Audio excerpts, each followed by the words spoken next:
네, 안녕하십니까. 어, 짧은 강의를 하나 하려고 PPT를 만들었는데, 이 감마 앱으로 만들었더니 조금 모양이 그래요. 네. 전공 교육의 역사와 대학 교육의 뿌리에 대한 이야기를, 저도 공부한 걸 내용을 정리를 한 거니까 한번 들어보시면 어떨까 싶어요.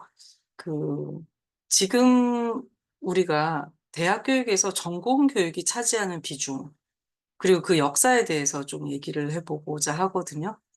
이제 많은 사람들이 이제 대학 이렇게 하면 자연스럽게 어떤 전공을 선택해서 전공을 학습하는 것, 그 전공 교육을 대학 교육이라고 떠올려요. 그런데 사실 대학에서 전공 교육이 지금처럼 이렇게 큰 비중을 차지하게 된 게 불과 200년도 채 되지 않았다라는 것을 얼마나 많은 분들이 알고 계실까 해서 제가 공부한 것을 공유하는 강의를 찍게 되었습니다. 그래서 지금 시간에는 대학이 어떻게 발전이라기보다 변화해 왔는가, 그리고 전공 교육이 언제부터 등장했는지 그 역사를 간단히 살펴보도록 하겠습니다. 먼저 이제 대학의 기원이라고 하면 중세 유럽입니다. 대학의 기원, 처음 대학이 만들어진 것이 11세기 후반에서 12세기 초에 유럽에서 이제 대학이 출발을 합니다. 가장 먼저 만들어진 학교가 이탈리아의 볼로냐 대학교 1088년이라고 하고요. 프랑스의 파리 대학교가 1150년경, 그러니까 이제 11세기 후반 그리고 12세기 이렇게 학교가 설립이 됩니다.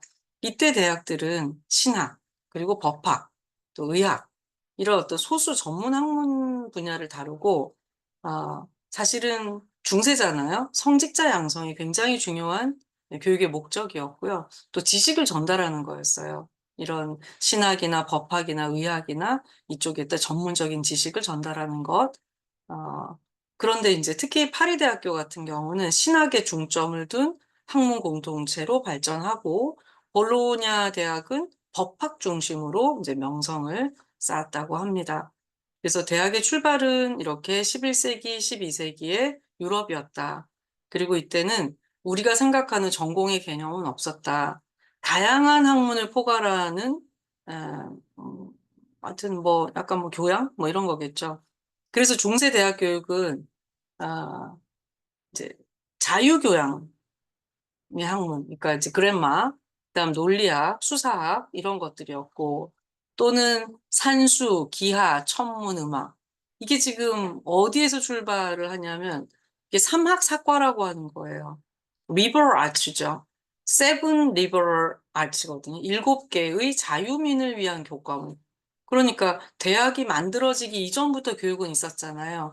그때 보면 리버럴 아츠가 노예가 아닌 생산에 종사할 필요가 없는 자유민을 위한 교과 7가지였거든요. 그게 이제 liberal education, 지금 교양교육을 liberal education이라고 얘기하는 이유가 그렇습니다. 그래서 7개 과목입니다. 예, 그랜마, 문법, 논리, 수사학 말하는 거 있죠. 그 다음에 이제 산수, 기하, 천문, 음악 이런 것들이에요. 그래서 이게 고전교육이, 이 고전교육의 바탕이 대학교육에 이제 들어온 거죠. 커리큘럼으로.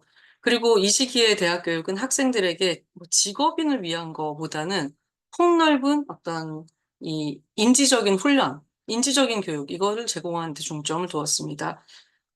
이거는 제가, 네, 대학교육이라는 그 칼리지라는 책이 있거든요. 그 책에 이 내용이 들어 있습니다. 레퍼런스는 다 찾으면 있고요. 그러다가 이제 르네상스하고 근대가 시작이 되는 거예요. 르네상스가 결국 인간 이성으로 돌아가지 않습니까? 그래서 인문주의하고 과학 발달한 것이 이제 환경, 사회 변화가 대학 교육에 또 큰 변화를 가져옵니다. 특히 르네상스는 고전 교육의 부활, 인간의 어떤 이성을 강조하는, 그러니까 앞서서 처음 출발은 신학자 양성이었다면 르네상스로 인해서 다시 인간의 이성을 부각이 되는 그런 교육으로 좀 변화가 되는 거죠. 그리고 더불어 플러스 하나 더 학문적인 탐구, 이제 디시플리너리라고 하는 그런 학문 분야가 이제 넓어진 겁니다. 그래서 이 시기에 대학은 다양한 학문 분야를 다루고 학생들이 보다 이런 통섭, 융합, 요즘 융복합 뭐 이런 얘기하죠.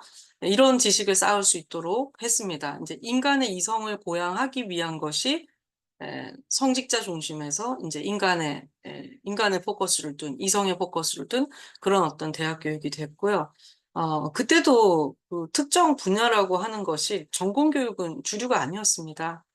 그래서 아직까지 전공 교육은 등장하지 않아요. 그런데 이제 전공 교육은 어떻게 등장하냐면 독일의 훔볼트 모델입니다. 이게 전공 교육이 대학 교육의 첫 출발 뿌리를 처음 시작한 게 19세기 독일에서 출발입니다. 특히 1810년에 베를린의 훔볼트 대학교가 설립이 되는데 이게 전공교육의 발전에 중요한 전환점이 되었다고 합니다. 사실 저도 전공교육의 출발이 존스 홉킨스 대학인 줄 알았거든요, 미국에. 제가 봤던 책들은 그렇게 돼 있었으니까요. 저는 이제 주로 그 영어권에 쓴 책들을 봤을 거 아니에요.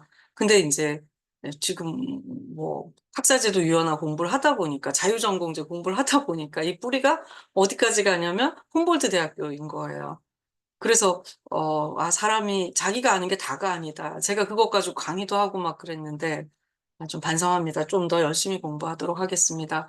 전공 교육의 출발은 베를린에 있는 훔볼트 대학교였다.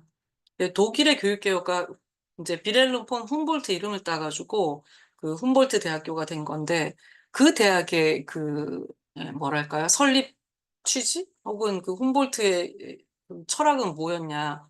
대학이 지식 전달에 끝나선 안 된다. 여기서는 연구를 하는 그런 기관이 돼야 된다. 이렇게 해서 이제 학문을 연구하는 것이 대학 교육의 중요한 또 하나의 목표로 모델을 만들어서 설립한 학교가 훔볼트 대학교였던 거죠. 그래서 이 훔볼트 모델은 대학에서 학생들이 특정한 학문을 집중해서 공부할 수 있는 그런 연구를 할 수 있도록 설계됐고 이게 이제 전공 교육의 기초가 된 거지요. 네, 그래서 19세기 독일에서 전공 교육이 출발을 했다. 그래서 특정 학문 분야에서 깊이 있게 연구를 할 수 있도록 이제 하려고 하니까 연구하고 교육이 통합이 돼야지 학생들이 교육을 받아서 연구를 할 거 아닙니까? 그죠? 연구 중심 대학의 어떤 제일 초기 모델이다. 이렇게 볼 수 있겠습니다. 네, 그리고 또 이렇게 깊이 있는 연구를 하다 보면 그 분야에 아주 전문성을 띠지 않습니까? 그러니까 산업화 시대가 이제 이때 19세기에 산업혁명도 막 있을 거니 이때 이제 이 산업화된 전문 분야들마다 적절한 인재를 양성하는 이 필요성하고 또 부합이 되어가지고 아마 더 그 당시로는 굉장히 괜찮은 모델이었던 것 같습니다. 제가 기존의 강의에서 얘기했던 존스 홉킨스와 하버드 대학은 언제 나오냐? 이, 예, 훔볼트 대학교의 모델을 따서 미국에서 처음 만든 학교가 존스 홉킨스 대학이었던 거예요. 1876년에 독일의 훔볼트 모델을 도입을 해서 연구 중심 대학의 첫 스타트가 미국의 존스 홉킨스 대학이었던 거예요. 그래서 이제 존스 홉킨스가 독일의 그 모델을 따왔기 때문에 전공 교육을 당연히 확대하고 학생들에게 너가 공부할 수 있는 전문 분야를 잡아서 그쪽에 연구하고 학문적인 깊이를 쌓을 수 있는 그런 커리큘럼을 제공을 했던 겁니다. 그리고 이제 하버드 또한 이제 19세기 후반부터 이게 1908년인가 레퍼런스가 그럴 거예요. 이제 전공 교육을 도입을 하는데 이 존스 홉킨스가 먼저 썼던 용어가 메이저라는 용어를 먼저 썼고요. 하버드 대학은 컨센트레이션이라는 단어를 썼어요. 집중 과목. 여기저기 떠다니고 듣지 말고 이렇게. 근데 그 집중 과목을 만들 때에 어떤 그룹핑에서 만들었냐면 사회적인 일, 워학을 따라가지고 만들었다. 법률가가 되고 싶어? 그럼 이거 컨센트레이션 과목. 의료인이 되고 싶어? 이거 추천이야. 약간 추천 과목처럼.